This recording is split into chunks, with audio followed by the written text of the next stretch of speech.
ഞാൻ ഈ cinema conceive ചെയ്തപ്പോൾ ഇത് ഒറ്റയ്ക്ക് ചെയ്യണ്ട എന്ന് തീരുമാനിച്ചു. കാരണം ഇതെനിക്ക് ഒറ്റ ചെയ്യാൻ പറ്റില്ല, അത്രയും ബഡ്ജറ്റ് എൻ്റെ കയ്യിലില്ല, അത്രയും റിസ്ക് എടുക്കാൻ ഞാൻ തയ്യാറാണ്. പക്ഷെ എൻ്റെ അത്രയും ക്യാഷ് ഫ്ലോ ഇല്ല.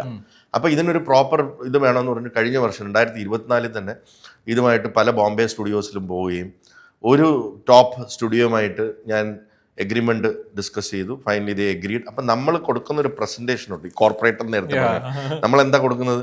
മലയാള സിനിമയുടെ വളർച്ച കഴിഞ്ഞ 10 വർഷത്തിൽ പവർ പോയിന്റ് പ്രസന്റ്, മലയാള സിനിമയുടെ വളർച്ച, 24 ഹിറ്റായ പടങ്ങൾ എനിക്ക് ഇപ്പോഴും ഓർമ്മയുണ്ട്.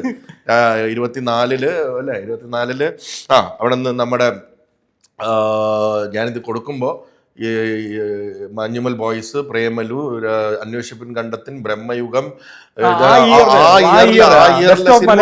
അപ്പൊ ഞാൻ ബെസ്റ്റ് ഓഫ് ഞാൻ 15ഓളം അത് A+ ചിത്രങ്ങൾ ഇത്ര കോടി രൂപ ഇതാക്കി. We have 56 to 70% success ratio in amongst films, whereas Bollywood is 1% എന്നൊക്കെ പറഞ്ഞിട്ട് ഭയങ്കരമായ പ്രസന്റേഷൻ ഒക്കെ കൈയടിച്ചു. ആടിന്റെ പരിപാടിയൊക്കെ കാണിച്ചു, ഇതിന്റെ ഗ്രോത്ത് പരിപാടികളെല്ലാം കാണിച്ചു, ബഡ്ജറ്റ് വിട്ട് ഇവിടെ വന്ന് കോൺട്രാക്ട് വിട്ട് ആ കോൺട്രാക്ടിന്റെ ഫൈൻ ട്യൂണിങ് ചെയ്തുകൊണ്ടിരിക്കുമ്പോഴാണ് ആ ഫെബ്രുവരിയിൽ പ്രൊഡ്യൂസർ അസോസിയേഷന്റെ കണക്ക് വരുന്നത് ഇത്ര കോടി രൂപ ലോസ് എന്ന്. പിന്നെ വിളിച്ചിട്ട് ഒരു ഫോൺ എടുക്കുന്നില്ല, മെയിലും ഇല്ല. നമ്മൾ വിചാരിച്ചു ഇത് എന്താണെന്ന് പറഞ്ഞപ്പോഴത്തേക്ക് പറഞ്ഞു നിങ്ങളുടെ പ്രസന്റേഷനൊക്കെ ഞങ്ങൾ കണ്ടു, ഒഫീഷ്യൽ കണക്ക് വന്നിട്ടുണ്ട്, അതിന് എന്താ നിങ്ങൾക്ക് പറയാനുള്ളത്? ഞാൻ പറഞ്ഞു അതങ്ങനെയല്ല,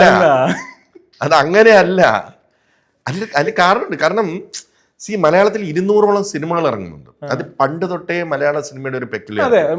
അതായത് ഒരാൾക്ക് ഒരു പടം എടുക്കണമെന്ന് തീരുമാനിച്ചാൽ, ഇപ്പം പല NRI ഫ്രണ്ട്സ് ഉണ്ട് എനിക്ക്, നമ്മളൊക്കെ അമേരിക്കയിലും യൂറോപ്പിലും ഒക്കെ പോകുമ്പോൾ അവർ പറയും ഒരാഗ്രഹമാണ് ഒരു പടം ചെയ്യണം, അത് പ്രോഫിറ്റ് ഒന്നും വേണ്ട, ഒരു പടം ചെയ്യണം. അത് അദ്ദേഹം എന്തായാലും ചെയ്തിരിക്കും. അങ്ങനെ എത്രയോ പേര് ഇവിടെ ഉണ്ട്. അത് പറഞ്ഞ അല്ല, അവർക്കൊരു പ്രൊഡ്യൂസർ എന്നുള്ള പേര് അറിയപ്പെടുന്ന നല്ലൊരു സിനിമ. പിന്നെ അവരുടെ വീട്ടിലും എഴുത്തുകാരനൊക്കെ ഉണ്ട്, അവർക്ക് ഇന്ന ആൾക്കാരെയൊക്കെ മുഖം കാണിക്കണം, അവരുടെ നാട്ടിൽ പ്രൊഡ്യൂസർ എന്ന് അറിയപ്പെടണം, 2-3 ആക്ടേഴ്സ് ഒക്കെ വീട്ടിൽ വന്നാൽ അത് അവരുടെ ഒരു ആഗ്രഹം. അപ്പം അത് അവർ തന്നെ പറയുന്നുണ്ട്, ലാഭമൊന്നും ഇതല്ല. നിങ്ങൾ നോക്കുകയാണെങ്കിൽ മലയാളത്തിൽ ഓരോ വർഷവും അങ്ങനെ 15-20 പടങ്ങൾ ഇറങ്ങാറുണ്ട്. അവർ അവധിക്ക് വരുമ്പോഴാണ് ആ പടം ചെയ്യുന്നത്. അവർ അയ്യോ ഇത് ജൂലൈ ഓഗസ്റ്റ് തീർക്കണം, എനിക്ക് തിരിച്ചൊക്കെ പോണേ.